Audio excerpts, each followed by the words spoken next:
So, Sarah, everyone is busy planning their New Year's party right now. Champagne, resolutions, new beginnings. Exactly. I've got my list of resolutions ready to go. It's supposed to be a fresh start, right? Well, I hate to be the party pooper here, but while everyone is looking at the ball drop, almost nobody is talking about the massive financial hangover waiting for us in 2026. Okay, you say hangover and I get nervous. What are we talking about? I want you to memorize one number today. $1.5 trillion. $1.5 trillion. Okay, that is a number too big for my brain to even visualize. What does that represent? That is the amount of commercial real estate debt coming due before the end of 2026. And here's the kicker.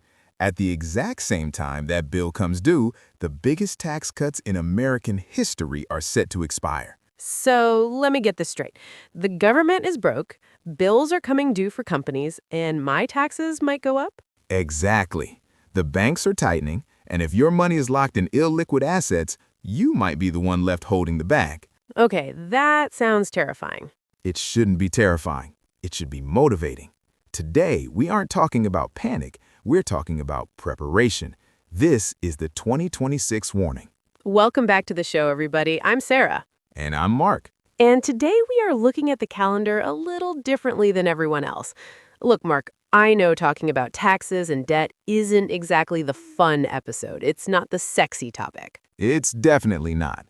But our job here isn't to entertain people. It's to help them keep their money. And quick housekeeping before we dive in. I am not a financial advisor. I'm a researcher. This is for educational purposes. Always call your pro before you make big moves. Right. Disclaimer noted. So why are we obsessed with 2026 specifically? Why not 2025? Why not 2030? Why is this the magic year? Here's the thing. Economics usually moves in cycles. You have ups and downs. But every once in a while, different negative cycles all crash into each other at the exact same time. We call this a convergence year. A convergence year. Okay. And looking at the data, 2026 is shaping up to be the mother of all convergence years. We're looking at 3 specific things hitting at once. Okay, break them down for me. First, you have the fiscal cliff. That's your taxes going up. Second, the debt wall. That's corporate loans exploding. And third, the lag effect. That's the job market finally breaking under the pressure of interest rates. Wow, so it's basically a perfect storm. It is. And by the end of this episode, listeners are going to understand exactly why I'm saying, get your cash out. And just to clarify for everyone listening, when you say get your cash out, you don't mean stuffing bills under the mattress, right? No, definitely not. It means something much more strategic. All right, let's get into it. Let's start with the one thing that is guaranteed to happen. This isn't a prediction, Sarah. It's actually written in the law. We call it the tax bomb. The tax bomb. Okay, that sounds ominous. Take us back a bit. How did we get here? So rewind with me for a second to 2017.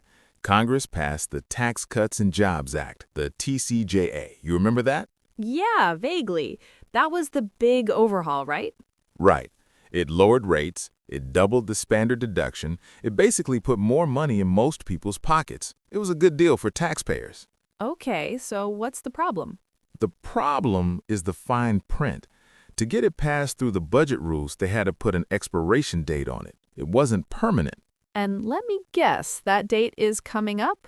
December 31st, 2025. That is the day the sale ends. Okay, but Mark, I feel like I hear this all the time. Won't Congress just extend it? I mean, no politician wants to be responsible for raising taxes, right? They won't actually let it expire. Really? Have you seen Congress lately? Fair point. We have a massive deficit, total gridlock, and constant infighting.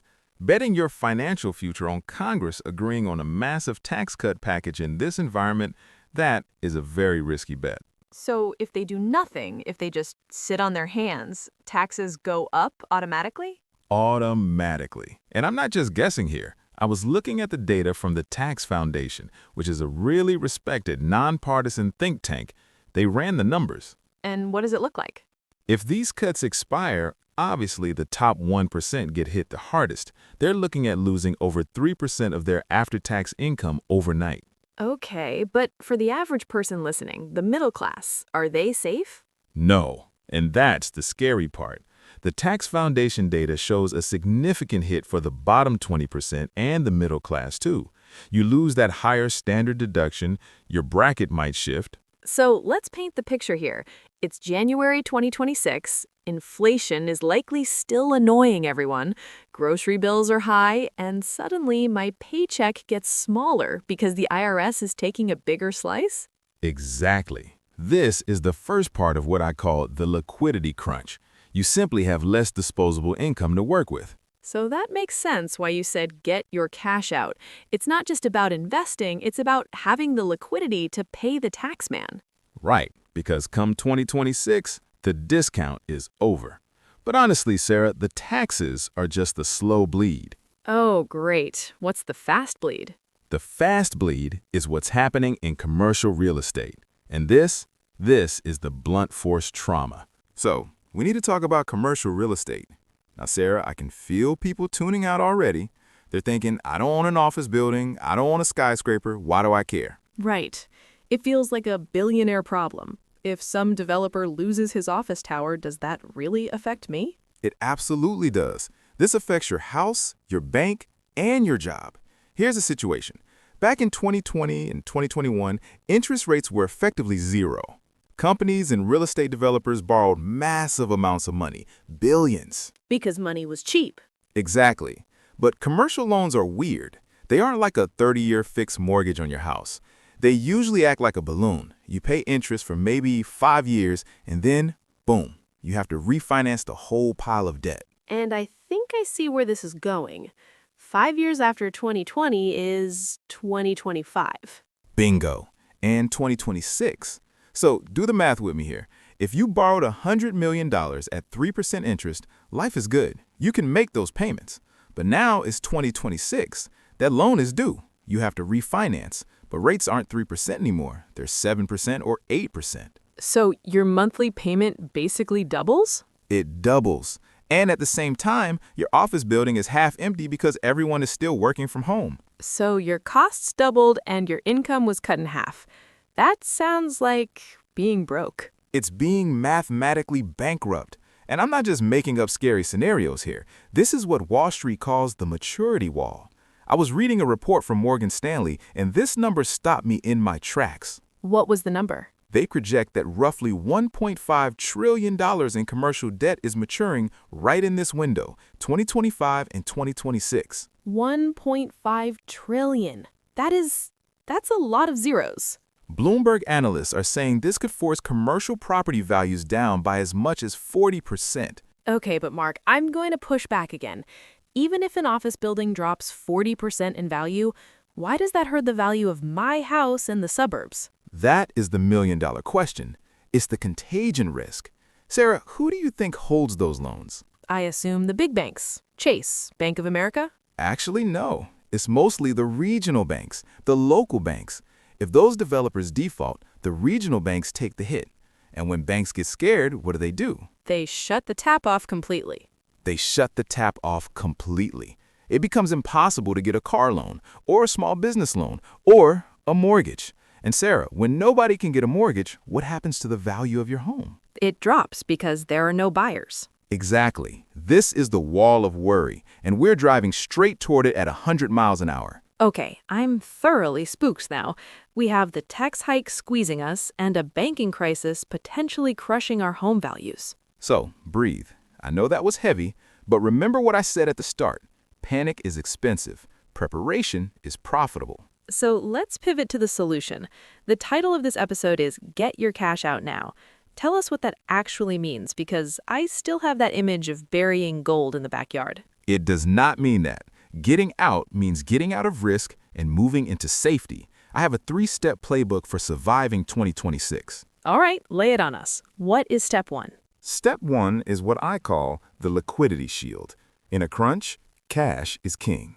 Okay, but does that mean keeping cash in my wallet or in my checking account? Not quite. Think about it this way.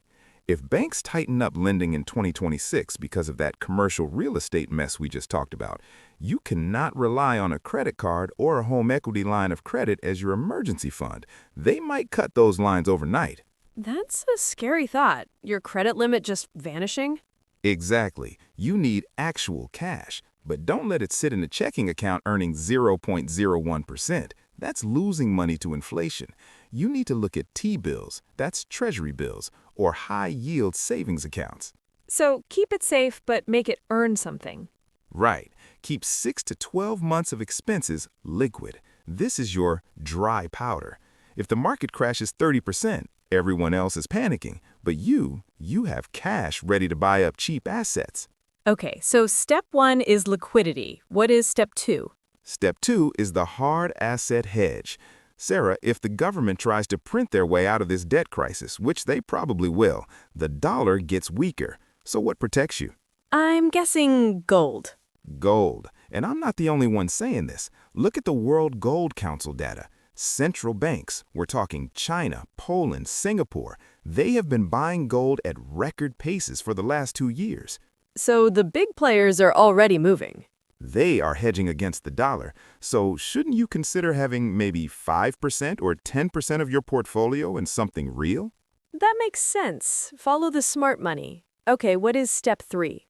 Step 3 is the debt erasure. This is the most critical one. Sarah, if you have variable rate debt, credit cards, adjustable rate mortgages, kill it. Kill it now. Why is that so urgent? Because in 2026, cash flow is going to be tight. You do not want a 25% interest rate anchor around your neck. You know, getting out of debt is the only investment that guarantees a risk-free return equal to the interest rate. It's the smartest move you can make. So let's recap the playbook. Build a liquidity shield, hedge with hard assets, and erase bad debt. Exactly. Look, 2026 is the year the math hits reality. The tax cuts expire, the commercial debts come due, the easy money is gone. And we have 2 choices right now. We can ignore the data and hope for the best. Or you can look at the clouds gathering on the horizon and fix your roof before it starts raining. The rich don't panic. They prepare. They get their liquidity right. They hedge their bets. And when the crash happens, they are the ones buying. I want to be on that side of the trade. Me too. Mark, this has been incredibly eye-opening. For everyone listening, if you want a cheat sheet for this, Mark put together a simple checklist called 5 assets to hold in a recession. It's linked right in the show notes. Go grab it. It's free. Thanks for listening. Keep your head on a swivel, and I'll see you in the next episode.